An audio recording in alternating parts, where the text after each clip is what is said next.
really that windy, or just wrong shooting boots last night?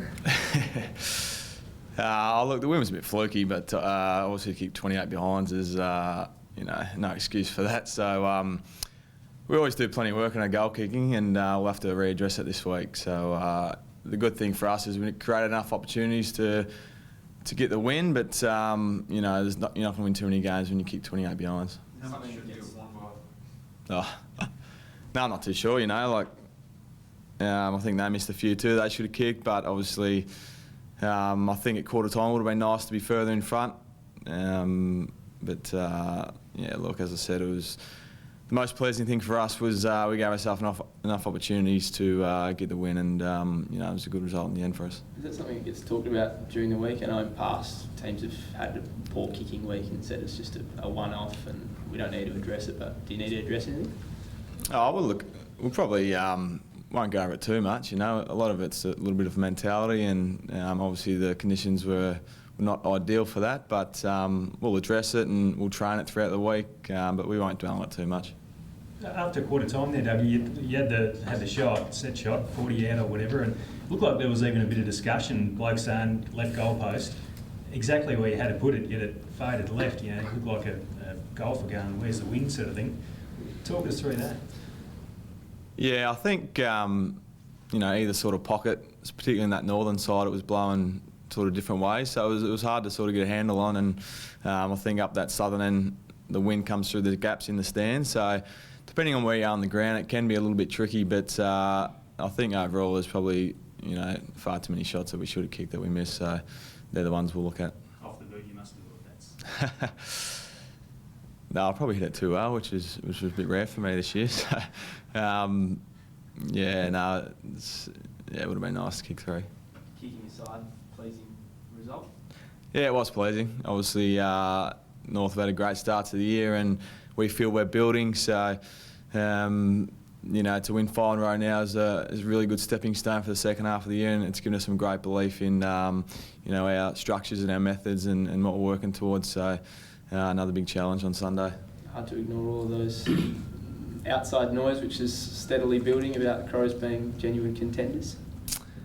Oh, look, that's always going to happen when you play good footy, but I think the beauty of our group is we're pretty level-headed, and we're hard on each other, and we demand excellence. So, we'll keep training well and looking to improve. And obviously, we've got a lot of areas to work on from last night that we didn't do well. So, for us, it's about improving those and, taking our game to another level and see where it takes us. Doug, a bit of a different role for you in the recent weeks, playing up forward. How have you enjoyed that and taking it on? Yeah, I've really enjoyed it. It's been good. We've got some really good leaders up front and some guys playing some excellent footy. So I've just tried to slip in behind those blokes and learn off them. But I think the beauty for our group is we've got some real depth through the midfield. So with Brad coming back last night and Matty Crouch has taken another step and Jared Lyons as well. We've got some great depth with some young talent, and I'm just more than happy to go forward and play a role for the team and get a bit of time through the midfield when I can. You speak about that depth. Do you almost feel like with so many players pushing and playing well, you're almost fighting for your footy life, every week? Yeah, definitely. It's I think since I've been here, the list has never been healthier, and the depth in the squad is very good. So you have to try and play well each week, and it's there's not a lot of guys in the team that can say their spot's safe each week. So that's a good position to be in, and hopefully it brings out the best in us for the second half of the year. Any sore boys from last night's game? I don't recall many. I thought Charlie Cameron was clutching his back at one point. Anyone else? Yeah, a few little bumps and bruises, but that's footy. And I think with the heavier deck, probably a little bit sorer than normal. But we've got 11 days till we play Melbourne, which is fantastic. So we'll freshen up and get over there and get ready to go again. How important is a top 4 finish? Yeah, it's obviously it's really important, but I think for us the most important thing is to get your 12 or 13 wins, to tick off that top 8 spot before you can even contemplate that. So that's what we're focused on, and this week again on Sunday is another great opportunity to chalk up our 10th win. Do you think, given your position where you are and who you've got on the run home, though, finishing in the bottom half of the 8 be a bit of a letdown? It depends on teams above us if they keep winning. We're not in that position yet to lock in the top 4. We're sitting 6th on the ladder, so we just got to keep winning. And if we do that, we'll see where it takes us. Did another long lead in as well.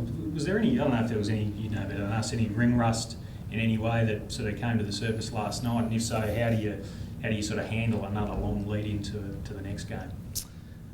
No, I thought we started pretty well. Obviously, didn't kick straight in the first quarter, but if we did, we probably could have been, 5 or 6 goals up. So I thought the boys, started from where we left off against West Coast, which was really pleasing. We talked about that throughout the week, that there's you can start poorly after a bye, but I think that's another credit to the group. The maturity of the group now is we just brought effort, and seeing what it done for us last night, and again that'll give us confidence going into another 11-day break into Melbourne. So we'll be up for the start, and they're in some pretty good form too, so we'll need to be ready. You comfortable on the MCG? Yeah, I mean we probably don't play there enough. We'd like to play there more, but we want to start building a culture where we can win every time we go to the MCG. Obviously, that's where the big dance is played, so it's important for us every time we get there to put in a good show. And fantastic opportunity. We've got 2 games in a row at the G, which is pretty rare for us. So it'll be a great start if we can get the job done against Melbourne. Game next week, obviously still a while out, but it's the anniversary of Walsh's passing. Does it take on any different significance the week? Look, it's probably a time of reflection for a few people, and it's not every day we think about Walshy and we miss him, but for the playing group, we'll be pretty determined, I guess, to pay tribute to him, and we feel the best way to do that would be to get the job done, as he would say, against Melbourne. So.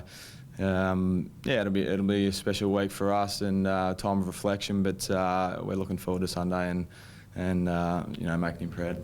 Is it hard to go about your business knowing how emotional the week can be? I think everyone will be different, the affected people differently, and I can't talk for everyone else, but it'll be a tough sort of week, but we'll deal with it. We'll stick together as a club and as a playing group as we did last year, and we'll make sure we come out and play well. Well, one more, just back on footy again. Last quarter, so obviously the last 2 games against West Coast, you kicked the last eight of the game, starting from halfway through the third quarter. Again, last night you flicked the switch, both against top 8 opposition. It must give you a bit of confidence that, even if we're 3 goals down halfway through the third quarter, we can run this out. Yeah, absolutely. We pride ourselves on being a fit unit. We train hard over summer, and I guess that's why we do it. We have great belief that we can run over any side, and when we play our way, I think it just shows what we're capable of. And in those examples you mentioned, we're able to really play the footy we want to, and it's really powerful and hard to stop. So that's a challenge for us, being able to do that for 4 quarters and week in, week out, as you say. So if we can do that, it's going to be exciting. How are you able to grab that? Sort of go from being a pretty even match to go and bang. Oh, that's footy, there's momentum changes. We started well in the first, they come back at us in the second, to their credit, and footy's just an arm wrestle at times, particularly when you play top 8 sides, top 4 sides. You're not going to have it all your way all night. So, we endured the fight, and to our credit, we're able to stick at it for longer, and, I guess won that arm wrestle, and that's the result you get in the end. You mentioned fitness. Do you feel fitter than years gone by? Yeah, I think so. I think, our injury list is a testament to that. We've got some really healthy blokes, and we're able to get out on the track each week, and I think you get a lot of your fitness and continuity and confidence from training week in, week out, and, that can't be underestimated. So that's been really good for us, and getting the whole group together, throughout the week, training hard and implementing our structures and game plan, it holds us in good stead.